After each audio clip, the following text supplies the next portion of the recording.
Colors TV के popular serial मन्नत में मन्नत के आने से विक्रांत और उसकी पूरी फैमिली के बीच में एक बहुत बड़ा तूफान आ चुका है और किसी को इस बात पर विश्वास नहीं हो रहा है कि ऐश्वर्या ने अपनी मर्जी से मन्नत को ये शेयर्स दिए हैं मेजबानी के।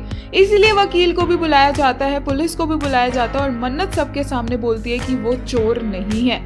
मन्नत रिवील करती है विक्रांत को कि कैसे ऐश्वर्या चाहती थी कि विक्रांत की शादी मलिका से हो जाए और इसीलिए ऐश्वर्या मन्नत के पास गई भीख मांगती हुई और इसीलिए मन्नत को ये पेपर्स दिए गए, ये शेयर्स दिए गए ताकि वो विक्रांत का सौदा कर सके और उनकी बेटी मलिका की शादी विक्रांत से हो सके। क्योंकि सब जानते हैं यहाँ पर कि विक्रांत आप तो बिल्कुल भी मल्ला से प्यार नहीं करते हो।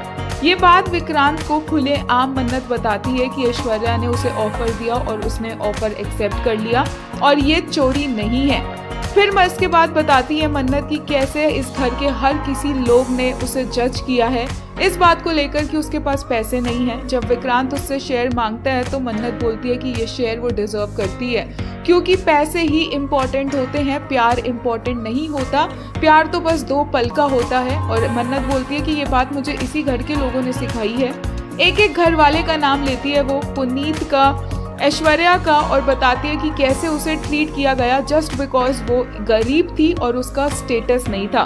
पर अब ऐसा नहीं है। और जैसे ही मन्नत नीतू के बारे में बोलने लगती है विक्रांत को गुस्सा आ जाता है और विक्रांत उसे चुप होने के लिए बोलता है, लेकिन मन्नत बोलती है कि अब वो दोनों बराबरी पर आ चुके हैं और इसीलिए विक्रांत उसे कुछ नहीं बोलता और पहली बार मन्नत विक्रांत को विक्रांत कहकर बुलाती है।